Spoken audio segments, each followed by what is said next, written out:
नमस्कार बच्चों, आपका ज्ञान हब यूट्यूब चैनल में हार्दिक स्वागत है। मेरा नाम रिया है और मैं आपको हिंदी विषय पढ़ाती हूँ। आज हम पढ़ेंगे क्षितिज भाग 2 का एक अत्यंत रोचक और प्रसिद्ध पाठ, राम लक्ष्मण परशुराम संवाद का भावार्थ। यह संवाद न केवल मनोरंजक है, बल्कि इसमें शिष्टाचार, वीरता और वाणी की शक्ति भी दिखाई देती है। तो चलिए, इस सुंदर पाठ की ओर बढ़ते हैं। यदि आपको यह वीडियो पसंद आए तो इसे लाइक करें, शेयर करें और हमारे चैनल ज्ञान हब को सब्सक्राइब करना न भूलें। चलिए शुरू करते हैं। नाथ संबुधनु भंजनिहारा, होई ही केउ एक दास तुम्हारा। आए सुकाह कही किन मोही, सुनी रिसाई बोले मुनि कोही। सेवकु सो जो करै सेवकाई, अरि करनी करी करी लराई। सुनहु राम जेहि सिवधनु तोरा, सह सबाहु समसो रिपु मोरा। सो बिलगाओ बिहाई समाजा, नत मारे जयहि सब राजा। सुनी मुनिबचन लखन मुसुकाने, बोले पर सुधरही अवमाने।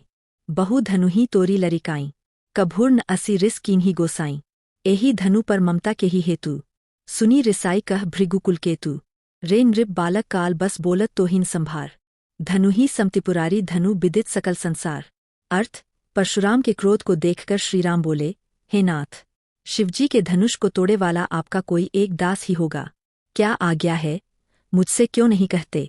यह सुनकर मुनि क्रोधित होकर बोले कि सेवक वह होता है जो सेवा करे, शत्रु का काम करके तो लड़ाई ही करनी चाहिए। हे राम, सुनो, जिसने शिवजी के धनुष को तोड़ा है, वह सहस्रबाहु के समान मेरा शत्रु है।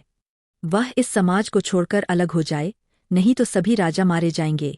परशुराम के वचन सुनकर लक्ष्मण जी मुस्कुराए और उनका अपमान करते हुए बोले, बचपन में हमने बहुत सी धनुहियाँ तोड़ डालीं, किंतु आपने ऐसा क्रोध कभी नहीं किया। इसी धनुष पर इतनी ममता किस कारण से है। यह सुनकर भृगुवंश की ध्वजा स्वरूप परशुराम जी क्रोधित होकर कहने लगे, अरे राजपुत्र, काल के वश में होकर भी तुझे बोलने में कुछ होश नहीं है। सारे संसार में विख्यात शिवजी का यह धनुष क्या धनुही के समान है। लखन कहा हंसी हमरे जाना, सुनहु देव सब धनुष समाना। का छति लाभु जून धनु तोरे, देखा राम नयन के भोरे। छुअत टूट रघुपतिहून दोसु, मुनि बिनु काज करी कतरोसु। बोले चिति परसु की ओरा, रे सट सुनेही सुभाउन मोरा। बालकु बोली बधु नहीं तोही, केवल मुनि जर जानही मोह। बाल ब्रह्मचारी अति कोही, बिस्व बिदित क्षत्रिय कुलद्रोही। भुजबल भूमि भूप बिनु कीन्ही, विपुल बार महिदेवन दीन्ही। सहसबाहु भुज छेद निहारा, परसु बिलोकु महीप कुमारा। मातु पिथी जनी सोच बस करसी महीस किशोर, गर्भन के अर्भक दलन परसु मोर अति घोर। अर्थ, लक्ष्मण जी ने हंसकर कहा, हे देव, सुनिए, हमारे जान में तो सभी धनुष एक से ही है। पुराने धनुष के तोड़ने में क्या हानि लाभ। श्री रामचंद्र जी ने तो इसे नवीन के धोखे से देखा था, परंतु यह तो छूते ही टूट गया। इसमें रघुनाथ जी का भी कोई दोष नहीं है। मुनि, आप बिना ही कारण किस लिए क्रोध करते हैं। परशुराम जी अपने फरसे की ओर देखकर बोले, अरे दुष्ट, तूने मेरा स्वभाव नहीं सुना। मैं तुझे बालक जानकर नहीं मारता हूँ। अरे मूर्ख, क्या तू मुझे निरा मुनि ही जानता है। मैं बाल ब्रह्मचारी और अत्यंत क्रोधी हूँ। क्षत्रिय कुल का शत्रु तो विश्व भर में विख्यात हूँ। अपनी भुजाओं के बल से मैंने पृथ्वी को राजाओं से रहित कर दिया और बहुत बार उसे ब्राह्मणों को दे डाला। हे राजकुमार, सहस्रबाहु की भुजाओं को काटने वाले मेरे इस फरसे को देख। अरे राजा के बालक, तू अपने माता पिता को सोच के वश कर। मेरा फरसा बड़ा भयानक है, यह गर्भों के बच्चों का भी नाश करने वाला है। बिहसी लखनु बोले मृदुबानी, अहो मुनीसु महाभटमानी। पुनी पुनी मोही देखाव कुठारू, चेहित उड़ावन फूंकी पहारू। इहा कुम्हर बतिया को नाही, जे तर्जनी देखी मरी जाही। देखी कुठारू सरासन बाना, मैन कछु कहा सहित अभिमाना। भृगुसुत समुझी जनेऊ बिलोकी, जो कछु कहू सहु रिस रोकी। सुर महिसुर हरिजन अरुगाई, हमरे कुल इन्ह पर नसुराई। बधे पापू अपकीर्ति हारे, मारतहु पापरी तुम्हारे। कोटि कुलिस सम बचनु तुम्हारा, व्यर्थ धरहु धनु बान कुठारा। जो बिलोकी अनुचित कहेउ छमहु महामुनि धीर। सुनी सरोष भृगुबंसमनी बोले गिरा गंभीर। अर्थ, लक्ष्मण जी हंसकर कोमल वाणी से बोले, अहो मुनीश्वर, आप अपने को बड़ा भारी योद्धा समझते हैं। बार बार मुझे कुल्हाड़ी दिखाते हैं, फूंक से पहाड़ उड़ाना चाहते हैं। यहाँ कोई कुम्हड़े की बतिया, बहुत छोटा फल, नहीं है, जो तर्जनी, अंगूठे की पास की, अंगुली को देखते ही मर जाती है। कुठार और धनुषबाण देखकर ही मैंने कुछ अभिमान सहित कहा था। भृगुवंशी समझकर और यज्ञोपवीत देखकर तो जो कुछ आप कहते हैं, उसे मैं क्रोध को रोककर सह लेता हूँ। देवता, ब्राह्मण, भगवान के भक्त और गो, इन पर हमारे कुल में वीरता नहीं दिखाई जाती है, क्योंकि इन्हें मारने से पाप लगता है और इनसे हार जाने पर अपकीर्ति होती है। इसलिए आप मारे तो भी आपके पैर ही पड़ना चाहिए। आपका एक एक वचन ही करोड़ों वज्रों के समान है। धनुष बाण और कुठार तो आप व्यर्थ ही धारण करते हैं। इन्हें देखकर मैंने कुछ अनुचित कहा हो तो उसे हे धीर महामुनि, क्षमा कीजिए। यह सुनकर भृगुवंशमुनि परशुराम जी क्रोध के साथ गंभीर वाणी बोले, कौशिक सुनहु मंद यहु बालकु, कुटिल कालबस निज कुल घालकु, भानु बंस राकेश कलंकु, निपट निरंकुश अबुध असंकु, काल कवलु होई ही छनमाही, कहु पुकारी खोरी मोही नाही, तुम हटकहु जौं चहु उबारा, कही प्रतापु बलु रोषु हमारा, लखन कहेउ मुनि सुजसु तुम्हारा, तुम्हि अछत को बरने पारा, अपने मुँह तुम आपनी करनी, बार अनेक भांति बहु बरनी, नहीं संतोषुत पुनि कछु कहूँ, जनी रिस रोकी दुसह दुख सहूँ, बीरव्रती तुम धीर अछोभा, गारी देत न पावहु शोभा, सूर समर करनी करहिं कही न जनाव हिम आपू, विद्यमान रन पाई रिपु कायर कछिं प्रतापू। अर्थ, हे विश्वामित्र, सुनो, यह बालक बड़ा कुबुद्धि और कुटिल है। काल के वश होकर यह अपने कुल का घातक बन रहा है।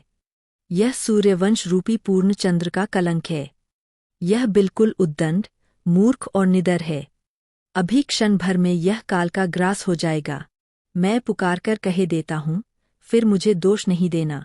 यदि तुम इसे बचाना चाहते हो तो हमारा प्रताप, बल और क्रोध बतलाकर इसे मना कर दो। लक्ष्मण जी ने कहा, हे मुनि, आपका सुयश आपके रहते दूसरा कौन वर्णन कर सकता है। आपने अपने ही मुँह से अपनी करनी अनेकों बार बहुत प्रकार से वर्णन की है। इतने पर भी संतोष न हुआ हो तो फिर कुछ कह डालिए। क्रोध रोककर असह्य दुख मत सहिए। आप वीरता का व्रत धारण करने वाले, धैर्यवान और क्षोभरहित है। गाली देते शोभा नहीं पाते। शूरवीर तो युद्ध में शूरवीरता का प्रदर्शन करते हैं, कहकर अपने को नहीं जनाते। शत्रु को युद्ध में उपस्थित पाकर कायर ही अपने प्रताप की डींग मारा करते हैं। तुम तो कालू हाक जनुलावा, बार बार मोही लागी बोलावा, सुनत लखन के बचन कठोरा, परसु सुधारी धरेयु कर घोरा, अब जनी देई दोसु मोही लोगू, कटुबादी बालकु बदजोगू, बाल बिलोकी बहुत मैं बांचा, अब यहूँ मरनिहार भासांचा, कौशिक कहा छमी अपराधु, बाल दोष गुण गनहिंग न साधु, खर कुठार अक्रुन को ही, आगे अपराधी गुरुद्रोही, उतर देत छोड़ू बिनु मारे, केवल कौशिक सील तुम्हारे, नत एही काटी कुठार कठोरे, गुरही उरिन होतेयु श्रम थोरे, गाधी सूनु कह हृदयम हसी मुनिहि हरियरी सूच, ऐमै खार न ऊख में अझून बूझ बूझ। अर्थ, आप तो मानो काल को हाक लगाकर बार बार उसे मेरे लिए बुलाते हैं। लक्ष्मण जी के कठोर वचन सुनते ही परशुराम जी ने अपने भयानक फरसे को सुधारकर हाथ में ले लिया और बोले, अब लोग मुझे दोष न दें। यह कड़वा बोलने वाला बालक मारे जाने के ही योग्य है।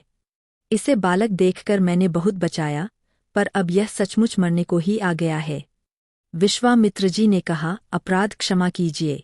बालकों के दोष और गुण को साधु लोग नहीं गिनते।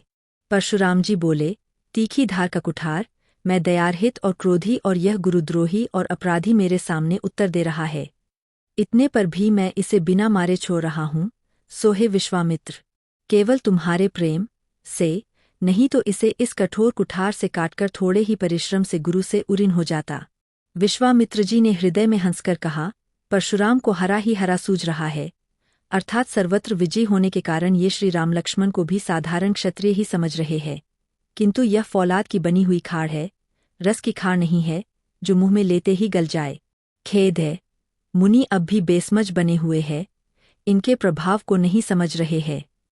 कहेउ लखन मुनि सीलु तुम्हारा, को नहीं जान बिदित संसारा, माता पिथी उरिन भय नीके, गुर रिनु रहा सोचु बरजी के, सो जनु हमरे ही माथे काढ़ा, दिन चली गए ब्याज बरबाड़ा, अब आनी बेवहरिया बोली, तुरत देऊ में थैली खोली। सुनी कटु बचन कुठार सुधारा, हाय हाय सब सभा पुकारा। भृगुबर परसु देखावहु मोही, बिप्र बिचारी बचू नृपदोही। मिलेन कभूर सुभट रंगाड़े, द्विज देवता घर ही के बाड़े। अनुचित कही सब लोग पुकारे, रघुपति सयनहिंग लखनु नेवारे। लखन उतर आहुति सरिस भृगुबर कोपु कृसानु, बढ़त देखी जल संबचन बोले रघुकुल भानु। अर्थ, लक्ष्मण जी ने कहा, हे मुनि, आपके प्रेम को कौन नहीं जानता, वह संसार भर में प्रसिद्ध है। आप माता पिता से तो अच्छी तरह उऋण हो ही गए, अब गुरु का ऋण रहा, जिसका जी में बड़ा सोच लगा है। वह मानो हमारे ही मत्थे काढ़ा था। बहुत दिन बीत गए, इससे ब्याज भी बहुत बढ़ गया होगा। अब किसी हिसाब करने वाले को बुला लाइए, तो मैं तुरंत थैली खोलकर दे दूं। लक्ष्मण जी के कड़वे वचन सुनकर परशुराम जी ने कुठार संभाला। सारी सभा हाय हाय करके पुकार उठी। लक्ष्मण जी ने कहा, हे भृगुश्रेष्ठ, आप मुझे फरसा दिखा रहे हैं, पर हे राजाओं के शत्रु, मैं ब्राह्मण समझकर बचा रहा हूँ। आपको कभी रणधीर बलवान वीर नहीं मिले हैं। हे ब्राह्मण देवता, आप घर ही में बड़े हैं। यह सुनकर अनुचित है, अनुचित है कहकर सब लोग पुकार उठे। तब श्री रघुनाथ जी ने इशारे से लक्ष्मण जी को रोक दिया। लक्ष्मण जी के उत्तर से, जो आहुति के समान थे, परशुराम जी के क्रोध रूपी अग्नि को बढ़ते देखकर रघुकुल के सूर्य श्री रामचंद्र जी जल के समान शांत करने वाले वचन बोले। कवि परिचय। तुलसीदास। इनका जन्म उत्तर प्रदेश के बांदा जिले के राजापुर गांव में सन 1532 में हुआ था। तुलसी का बचपन संघर्षपूर्ण था। जीवन के प्रारंभिक वर्षों में ही माता पिता से उनका बिछोह हो गया। कहा जाता है कि गुरु कृपा से उन्हें राम भक्ति का मार्ग मिला। वे मानव मूल्यों के उपासक कवि थे। रामभक्ति परंपरा में तुलसी अतुलनीय है। प्रमुख कार्य रचनाएं: रामचरितमानस, कवितावली, गीतावली, दोहावली, कृष्ण गीतावली, विनय पत्रिका। तो बच्चों, आज हमने पढ़ा राम लक्ष्मण परशुराम संवाद का भावार्थ। हमें इस पाठ से शिष्टाचार, धैर्य और व्यंग्य बुद्धि का सुंदर परिचय मिलता है। श्रीराम की विनम्रता, लक्ष्मण का आत्मविश्वास और परशुराम का तेज, यह सब हमें बहुत कुछ सिखाता है। आपको यह पाठ कैसा लगा, कमेंट में जरूर बताइए। अगर वीडियो पसंद आया हो तो इसे लाइक करें, दोस्तों के साथ शेयर करें और हमारे ज्ञान हब चैनल को सब्सक्राइब करना न भूलें। मिलते हैं अगले वीडियो में एक नए पाठ और नई सीख के साथ। तब तक पढ़ते रहिए, मुस्कुराते रहिए। धन्यवाद।